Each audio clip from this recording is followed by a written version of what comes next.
ये आपने इसको सप्लाई दे दी। स्विच में कभी भी हमने न्यूट्रल नहीं देना होता, इतना ध्यान में रखना। न्यूट्रल हमने स्विच में कभी भी नहीं लगाना, न्यूट्रल हमारी लगती है सॉकेट में। क्लियर? अब आपके पास करंट आ रही है, अब इसके आगे कोई भी चीज़ है, जैसे मैं एक लैंप लगाता हूँ, लैंप को चलने के लिए दो चीज़ें चाहिए, एक फेज और एक न्यूट्रल। फेज और न्यूट्रल, ठीक है। फेज में आप रेड वायर यूज़ करते हो, मैं रेड यूज़ कर रहा हूँ। अब देखिए बटन में करंट आ रही है, इसमें करंट तब जाएगी जब हम स्विच को ऑन करेंगे। Same as it is neutral direct इसके साथ लगी रहेगी। ये दोनों सप्लाई के पॉइंट्स हैं, ये नेगेटिव और ये पॉजिटिव। न्यूट्रल डायरेक्ट लगेगी उसमें, और फेज जो है उसके रास्ते में हम एक स्विच लगा देंगे। जैसे स्विच ऑन करेंगे तो इलेक्ट्रॉन यहाँ से ट्रैवल करते हुए इसमें पास आउट होंगे, और ये हमारी चीज़ में जो हमने आला लगाया है ये ऑन हो जाएगा, रोशन हो जाएगा।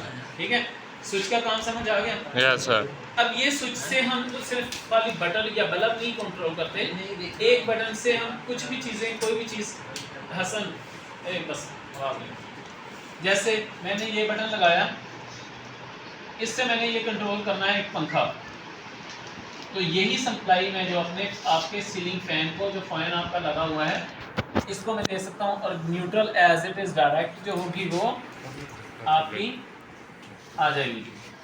ये आपकी आ गया पॉजिटिव, और ये आपकी आ गई as it is direct neutral.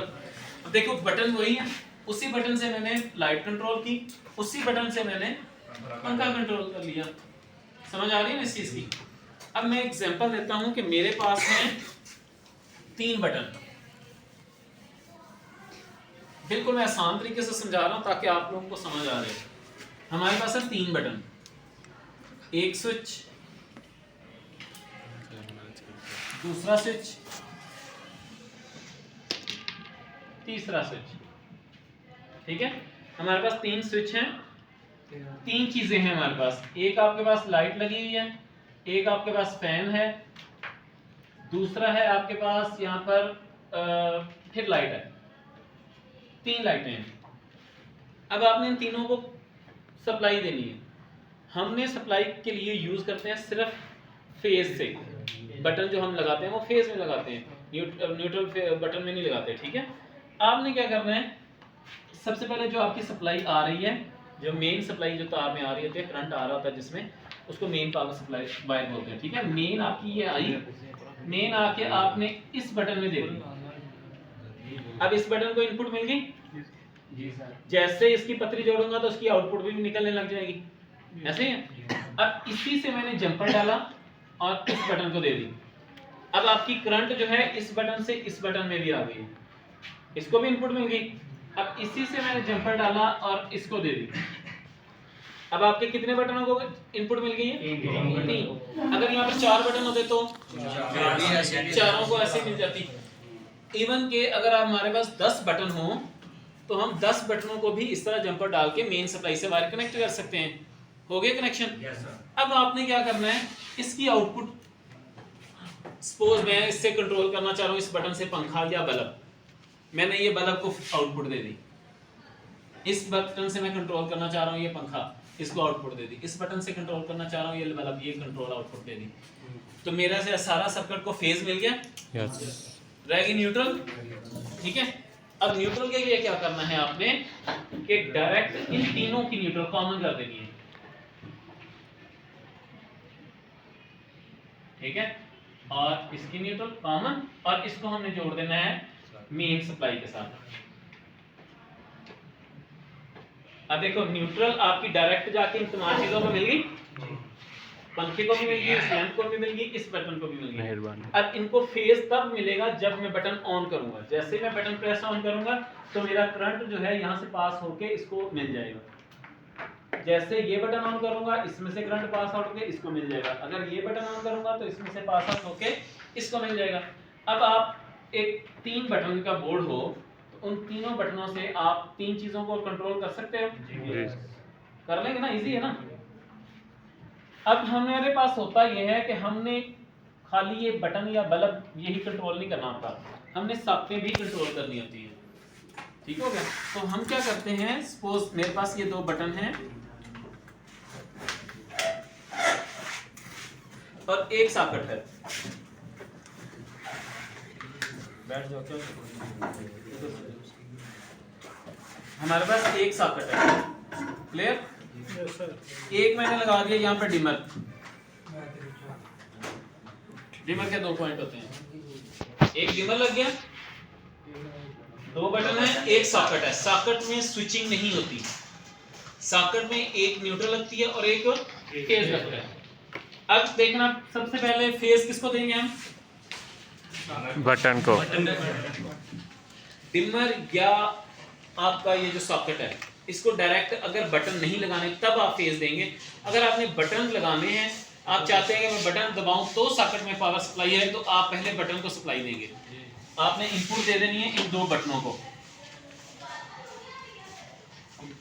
हमेशा फेज जो है आपने किस में देना है? बटन।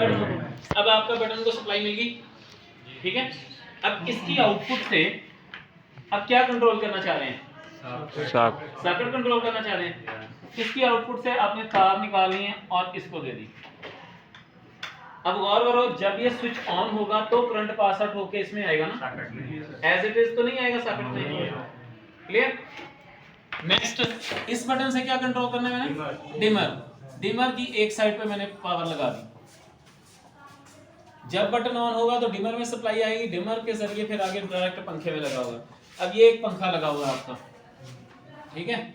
इस पंखे को सप्लाई जो वायर आएगी वो आके इसमें लग जाएगी। देखें, बटन ऑन हुआ, करंट फ्लो करके आगे इस पॉइंट में आया। अब डिमर के जरिए उसमें एक वेरिएबल रेजिस्टेंस होती है, या तो आप इसको बिल्कुल खत्म कर देते हो जिससे पंखा फुल स्पीड पे चलता है, या बिल्कुल ज्यादा कर देते हो जिससे वो स्पीड उसकी कम हो जाती है। तो वेरिएबल रेजिस्टेंस के जरिए होती हुई करंट इसको मिलेगी और पंखा चलेगा।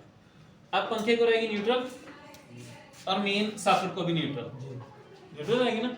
जब हमने सॉकेट नहीं लगाई थी तब पंखे की न्यूट्रल एज इट इज साथ आ रही थी स्थिति, ऐसे था। अब हमने सॉकेट भी लगाई है, तो हम क्या करते हैं कि पंखे की न्यूट्रल लाके हमने सॉकेट में दी और यहाँ से मेन सप्लाई की जो न्यूट्रल आएगी वो भी लाके सॉकेट में, दोनों को कॉमन कर दिया। यहाँ से ये होगा, ये डायरेक्ट न्यूट्रल आके इस सॉकेट को भी मिल गई और इस सॉकेट से आपके इस पंखे को भी मिल गई। तो आपके पंखे को भी पावर सप्लाई मिल जाएगी। जब आप फेज बटन ऑन करेंगे तो करंट होता हुआ इसमें चला जाएगा, जैसे ही आप बटन ऑफ करेंगे और करंट कट ऑफ हो गए और पंखा आपका बंद हो जाएगा। बटन ऑन करेंगे तो आपकी सॉकेट को कंट्रोल मिल जाएगा। समझ आ गई? मैं आपको जल्दी इसलिए करा रहा हूँ क्योंकि आप इनके साथ मैच हो जाओ। इसकी समझ आ गई है? कोई इशू इसमें? सर जी, हम ये वायर, ये रेड वायर जो है ये ऊपर लगा सकते हैं, कोई इशू नहीं होगा? इसमें इशू कोई नहीं है, लेकिन एक सीक्वेंस याद होता है ना मेरे को, जैसे आपको याद है समटाइम्स ऐसा होता है आपने किसी चीज में पोलैरिटी का ख्याल रखना है, यानी कि पॉजिटिव और नेगेटिव का ख्याल रखना है किसी चीज में। जैसे हम सीरीज सर्किट बनाते हैं या पैरेलल सर्किट, सीरीज या पैरेलल बोर्ड बनाते हैं, तो आप अगर सीक्वेंस का आपको याद होगा, आपने सोच आपकी है कि मैं फेज हमेशा नीचे ही देता हूँ, तो आप स्विच में जो फेज वायर होगी वो हमेशा नीचे लगाओगे। अगर आपको यही नहीं पता होगा फेज किधर है, टेस्टर आपके पास नहीं है, तो आप क्या करोगे? कंफ्यूज हो जाओगे। अब हाथ लगा के तो हम चेक नहीं कर सकते ना, तो इसलिए आपने सीक्वेंस का ख्याल रखना है। आपको पता होना चाहिए कि मेरा सीक्वेंस है क्या, किस तरह से ये हम इसको सप्लाई देते हैं और ये एनर्जाइज होता है। अब मुझे पता है कि मैं फेज हमेशा सॉकेट के नीचे देता हूँ या बटनों में फेज में हमेशा नीचे देता हूँ, तो मुझे ये पता है कि जब मैं शीट खोल रहा हूँ तो नीचे से मैंने इसको किसी चीज़ को टच नहीं करना। अगर मुझे पता है कि इसका फेज ऊपर है या नीचे, मुझे श्योर ही नहीं है, कोई चीज़ पता ही नहीं है, तो मुझे एहतियात की ज़रूरत ज़्यादा होगी। अब जैसे ये सॉकेट लगी है, ये सॉकेट 3 बोर्ड लगे हुए हैं आपके पास, इनमें देखें 2 पॉइंट्स हैं। उन पॉइंटों में अगर मुझे पता है फेज नीचे है, तो अगर मुझे इस पोलैरिटी का खास ख्याल रख के किसी चीज़ को फेज देना हो तो मैं नीचे वाले पॉइंट से फेज निकाल सकता हूँ। अगर मुझे पता ही नहीं कि फेज कहाँ है, फिर मुझे चेक करना पड़ेगा, और टेस्टर मेरे पास अवेलेबल नहीं, तो टाइम का ज़्यादा। इसलिए एक खास मतलब आप चीज़ डिज़ाइन करते हो, कोई भी चीज़ डिज़ाइन करते हो, अपने कुछ असूल बनाओ कि मैंने ये चीज़ ऐसे करनी है, और आप कल को जब आप फ्यूचर में अगर आपको पता चलेगा ना कि ये बोर्ड मैंने बनाया हो, तो आप समझ आओगे इसकी फेज मैंने नीचे दिया था। तो ये इस चीज़ है, वैसे होगा कुछ नहीं है, ये फेज की जगह यहाँ आ जाएगी, ये इसकी जगह आ जाए, कोई इशू नहीं है। ठीक है? Yes sir. इस चीज़ की समझ आ गई है? बोर्ड बना लोगे? जी सर। जो हो रहा है अभी वीडियो बना लेंगे यस क्लियर वीडियो बंद करो